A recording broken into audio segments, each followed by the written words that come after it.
ഈശോമിശിഹായ്ക്ക് സ്തുതിയായിരിക്കട്ടെ. നിന്റെ പാപം നിന്നെ വേട്ടയാടും എന്ന വിചിന്തനം നാം തുടരുന്നു. ഇന്ന് നാം ചിന്തിക്കുന്ന വിഷയം നാവ് പിഴച്ചാൽ ഭീകരനാശം എന്ന വിഷയമാണ്. ഇത് വചനം വ്യക്തമായിട്ട് നമ്മെ പഠിപ്പിക്കുന്ന ഒരു കാര്യമാണ്. സംസാരത്തിൽ പിഴവ് വന്നാൽ അത് വലിയ നാശത്തിലേക്ക് നമ്മെ നയിക്കുന്നതായിട്ട് മാറാം. ഈ സംഭവം ഞാൻ ഓർക്കുന്നു. ഒരമ്മ കണ്ണീരോടെ ഏങ്ങലടിച്ച് പറഞ്ഞൊരു കാര്യം, അച്ഛൻ എനിക്ക് വേണ്ടി പ്രാർത്ഥിക്കും, എൻ്റെ മനസ്സിൻ്റെ ഒരു പ്രയാസം ഒന്ന് മാറിക്കട്ടെ. ചോദിച്ചു പിടിച്ചു വന്നപ്പോൾ അവരുടെ മകളെ അവർ ഇംഗ്ലീഷ് മീഡിയത്തിൽ പഠിപ്പിച്ചു. ഒരുപാട് ത്യാഗമെടുത്ത് കഷ്ടപ്പെട്ടൊക്കെയാണ് അവൾ പഠിച്ചു, വിദ്യാഭ്യാസമൊക്കെ ആയി, നല്ല ഇംഗ്ലീഷൊക്കെ പറയാനായിട്ട് അവൾക്ക് പറ്റും. പക്ഷെ അമ്മ പറയാണ്, ഒരിക്കലും അവൾ എന്നെ വിളിച്ചത് എടി പട്ടിച്ചി, അത് ശരിക്കും ഇവരുടെ ചങ്കിൽ തുളച്ചു. ആ ഒരു വാക്ക് അവൾ ഉപയോഗിച്ച ആ ഒരു വാക്ക് എടി പട്ടിച്ചി എന്ന് അമ്മയെ വിളിച്ചത്. ഇവര് പ്രാർത്ഥിച്ചിട്ടും അതങ്ങോട്ട് മനസ്സിൽ നിന്ന് മാറുന്നില്ല. അതുകൊണ്ടാണ് എനിക്ക് വേണ്ടി ഒന്ന് പ്രത്യേകം പ്രാർത്ഥിക്കണം എന്ന് ഏങ്ങലടിച്ച് കരഞ്ഞ് ആ സ്ത്രീ പറഞ്ഞത്. വിശുദ്ധ ബർണാഡ് അദ്ദേഹം സൂചിപ്പിച്ച ഒരു കാര്യം, നാവിനെ നമ്മൾ വളരെ ശ്രദ്ധിക്കണം. കാരണം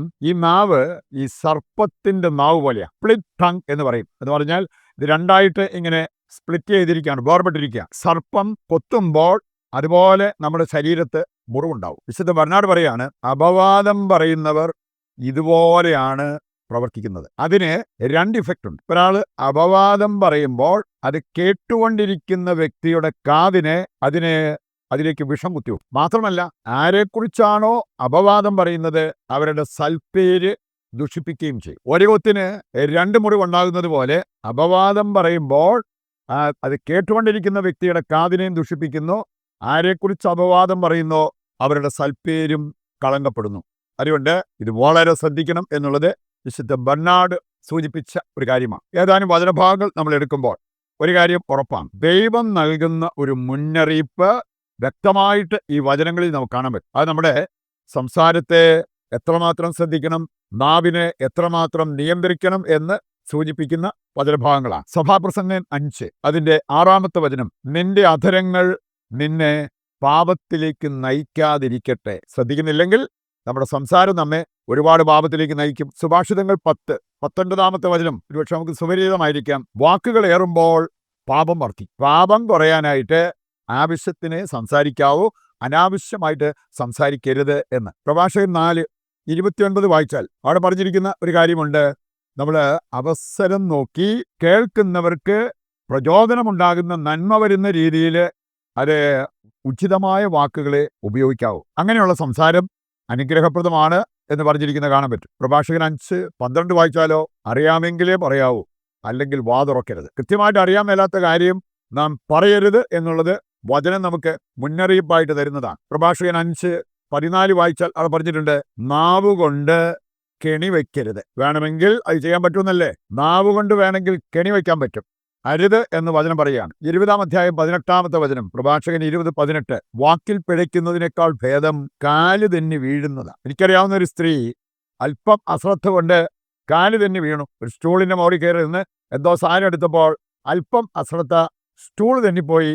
6 മാസം കഴിഞ്ഞിട്ടാണ് അവർക്ക് വീണ്ടും നടക്കാൻ പറ്റിയത്. ഒന്ന് കാല് തെന്നി വീണതാ. ഇതിനേക്കാൾ അപകടകാരിയാണ് വാക്കിൽ പിഴയ്ക്കുന്നത് എന്നാണ് പ്രഭാഷകൻ 20:18 നമ്മൾ കാണുക. പ്രഭാഷകൻ 28:25 വായിച്ചാൽ അവിടെ പറഞ്ഞിട്ടുണ്ട്, വായ്ക്ക് വാതിലും പൂട്ടും നിർമ്മിക്കുക, വാക്കുകൾ അളന്നു തൂക്കി ഉപയോഗിക്കുക. ഇതെല്ലാം ഒരു മുന്നറിയിപ്പായിട്ട് നമുക്ക് കാണാൻ പറ്റും. രണ്ടാമതായിട്ട് നമ്മൾ മനസ്സിലാക്കിയിരിക്കേണ്ടത്, നാവ് കൊണ്ട് ജീവൻ എടുക്കാനും പറ്റും, ജീവൻ കൊടുക്കാനും പറ്റും. നമ്മൾ ഉപയോഗിക്കുന്ന വാക്കുകൾക്കനുസരിച്ചാണ് ജീവൻ എടുക്കാനോ ജീവൻ കൊടുക്കാനോ നമ്മുടെ വാക്കുകൾക്ക് ശക്തിയുണ്ടെന്ന്. ഏതാനും വചനഭാഗങ്ങൾ എടുക്കുമ്പോൾ പ്രഭാഷകൻ 28:12, സുഭാഷിതങ്ങൾ 18:21, ഈ രണ്ട് വചനങ്ങളും ഒരുപോലെ പറയുന്ന കാര്യമാണ്, നിന്റെ നാവിന് ജീവൻ കൊടുക്കാനും പറ്റും, ജീവൻ എടുക്കാനും പറ്റും. സങ്കീർത്തനം 52 2-ാമത്തെ വചനം അവിടെ പറഞ്ഞിട്ടുണ്ട്, വഞ്ചക, നിന്റെ നാവ് ക്ഷൗരക്കത്തി പോലെയാണ്. ആ ക്ഷൗരക്കത്തി എന്ന് പറഞ്ഞ് ആ നല്ല ഷാർപ്പായിട്ടുള്ള മൂർച്ചയുള്ള കത്തിയാണ്. അതുകൊണ്ട് വേണമെങ്കിൽ നമുക്ക് ജീവൻ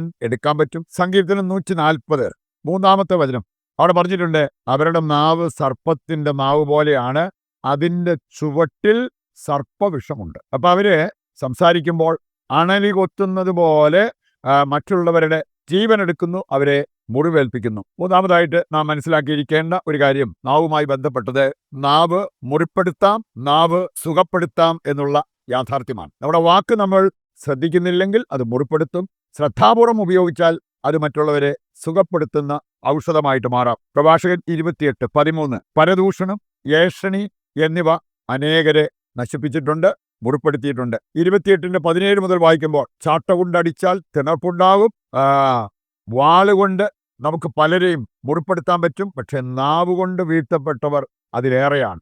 അതാണ് ഇവിടെ നമ്മൾ വായിക്കുക. 26:6 വായിച്ചാൽ, വാക് പ്രഹരം അനേകരെ വേദനിപ്പിച്ചിട്ടുണ്ട്, അതുകൊണ്ടാണ് തേജോവധം എന്നൊക്കെ നമ്മൾ പറയാറുള്ളത്. സുഭാഷിതങ്ങൾ 12:18 വായിച്ചാൽ അവിടെ പറഞ്ഞിട്ടുണ്ട്, വീണ്ടും വിചാരമില്ലാത്ത വാക്കുകൾ തുളച്ചു കയറുന്ന അസ്ത്രം പോലെയാണ്. സ്വോർഡ് ത്രസ്റ്റ്, അതാണ് വീണ്ടും വിചാരമില്ലാത്ത വാക്കുകൾ. സുഭാഷിതങ്ങൾ 14:21 മുതൽ 24 വരെ വായിക്കുമ്പോൾ അവിടെ പറഞ്ഞിട്ടുണ്ട്, ഹൃദ്യമായ വാക്ക് തേനറ പോലെയാണ്, അതിന് മറ്റുള്ളവരെ സുഖപ്പെടുത്താൻ സാധിക്കും. നാലാമതൊരു കാര്യം വചനം നമ്മെ ഓർമ്മിപ്പിക്കുന്നുണ്ട്, വാക്ക് നമ്മെ വളർത്തുന്നതാകാം, വാക്ക് നമ്മെ തളർത്തുന്നതുമാകാം. മറ്റുള്ളവരുടെ വാക്കായിരിക്കാം, നമ്മൾ മറ്റുള്ളവരോട് പറയുന്ന വാക്കുകളായിരിക്കാം, വളർത്തുന്നതാകാം, തളർത്തുന്നതാകാം. പ്രഭാഷകൻ 20:8 വചനം വായിച്ചാൽ അവിടെ പറഞ്ഞിട്ടുണ്ട്, അമിതഭാഷി, തള്ളിക്കേറി സംസാരിക്കുന്നവർ, അങ്ങനെയുള്ള വ്യക്തികളൊക്കെ വെറുക്കപ്പെടും എന്നാണ് വചനം നമ്മെ ഓർമ്മിപ്പിക്കുക. അവസാനമായിട്ട് മത്തായി 12:36 മുതൽ 37 വചനങ്ങൾ വായിച്ചാൽ ഒരു കാര്യം പറഞ്ഞിട്ടുണ്ട്, ഓരോ വ്യർത്ഥവാക്കിനും വിധി ദിവസം നാം കണക്ക് കൊടുക്കേണ്ടി വരും.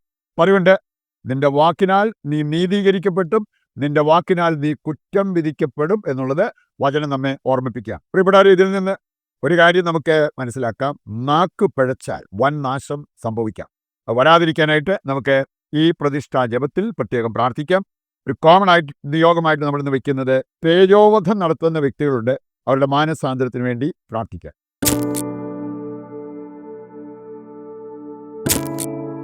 നിന്റെ പാപം നിന്നെ വേട്ടയാടുമെന്ന് അരുൾ ചെയ്ത ദൈവമേ, പാപികളായ ഞങ്ങളോടും ഞങ്ങളുടെ കുടുംബാംഗങ്ങളോടും പൂർവികരോടും കരുണയായിരിക്കണമേ. ഞങ്ങളുടെ പാപം മൂലം ഞങ്ങളുടെ മേൽ നിപതിച്ച ദുരിതങ്ങളിൽ നിന്നും ക്ലേശങ്ങളിൽ നിന്നും ഞങ്ങൾ നേരിടുന്ന എല്ലാ തടസ്സങ്ങളിൽ നിന്നും ഞങ്ങളെ മോചിപ്പിക്കണമേ. മേലിൽ പാപം ചെയ്യാതിരിക്കാൻ തീരുമാനമെടുത്ത് ഞങ്ങളെ പാപത്തിൽ വീഴാതെ കാത്തു സംരക്ഷിക്കണമേ. അങ്ങ് ഞങ്ങളോട് ക്ഷമിച്ചതുപോലെ ഞങ്ങളും പരസ്പരം ക്ഷമിക്കാൻ അങ്ങയുടെ കൃപ ഞങ്ങൾക്ക് നൽകണമേ. പാപരഹിത ജീവിതം നയിച്ച് ഞങ്ങളുടെ ഇഹലോക ജീവിതം അനുഗ്രഹപ്രദമാക്കാനും പരലോക ജീവിതത്തിന് അർഹത നേടാനും ഞങ്ങളെ സഹായിക്കണമേ. ആമേൻ. നിങ്ങളുടെ പ്രത്യേകമായ എല്ലാ പ്രാർത്ഥനാ നിയോഗങ്ങളും ദൈവത്തിൻ്റെ കരങ്ങളിൽ ഏൽപ്പിച്ചുകൊണ്ട് താഴ്ന്ന സ്വരത്തിൽ കർത്താവിനെ സ്തുതിച്ച് ദിവ്യകാരുണ്യത്തിൻ്റെ ആശീർവാദവും സ്വീകരിക്കാം. യേശുവേ നന്ദി, ഹല്ലേലൂയ, ഹല്ലേലൂയ. കർത്താവേ, ഞങ്ങളുടെ പ്രാർത്ഥനാ നിയോഗങ്ങളെല്ലാം പരിഗണിക്കണമേ, അതെല്ലാം അവിടുന്ന് നടത്തി തരണമേ എന്ന് ഞങ്ങൾ പ്രാർത്ഥിക്കുന്നു. Hallelujah, hallelujah. യേശുവേ നന്ദി, യേശുവേ സ്തുതി.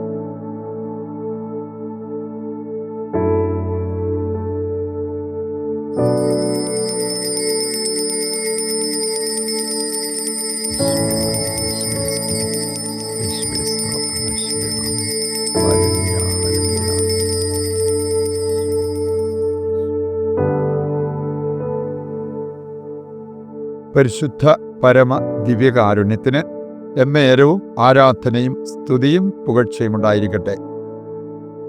ഈശോ മിശിഹായ്ക്ക് സ്തുതിയായിരിക്കട്ടെ. മറ്റൊരു എപ്പിസോഡുമായി നാളെ വീണ്ടും നമുക്ക് ഒന്നിക്കാം. ദൈവം നിങ്ങളെ സമർത്ഥമായി അനുഗ്രഹിക്കട്ടെ.